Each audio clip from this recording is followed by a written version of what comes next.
Gawa sa walay madawat nga bonus dili sa makatambong sa Christmas party ang mga kawani sa Cebu City Hall nga dili bakunado. Samtang sugod sa Enero 1 sa sunod tuig, di na makasod ang dili mga bakunado sa tanang mga establishment dinhi sa Dakbayan sa Sugbo. Aniya ang report. Determinado si Mayor Mike Cram ang ablihan ang tanang establishmento sa Dakbayan sa Sugbo sa unang adlaw sa tuig 2022. Wala kinahanglan na kung pila ang capacity nga tugutan nga makasulod sa mga establishmento apan alang ra kini sa mga bakunado nga nagpasabot nga no vaccination card, no entry. Bakunado ra gyud ang allowed. Pero kung ang tanan bakunado na, di in effect tanan automatically ablihan. Tinguha sa Dakbayan sa Sugbo nga makabot ang herd immunity. Busa gihimo ang tanan aron madasig ang mga tao sa pagpabakuna.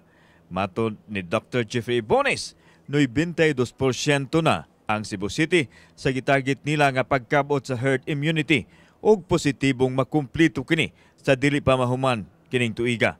Mabot na tag 100%, di man ta muundang mo padayon man gyud tag bakuna hangtod nga napay magpabakuna. Samtang gipahibaw ni Mayor Rama nga walay appeal sa Christmas party ang mga kawani sa City Hall nga dili bakunado. Labaw sa tanan walay bonus nga madawat. Samtang good news usab sa mga job order kay papunan sa ehekutibo ang 3,000 pesos nilang Christmas bonus aron mamahimo na kining 6,000 pesos. Gipadayag ni Vice Mayor Dondon Hontiveros nga ipaagi kini sa tukmang proseso. I am pleading these people, add up, give additional. We have the money.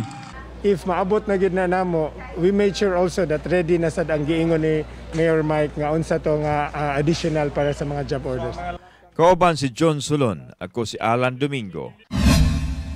Balitang Bisdak.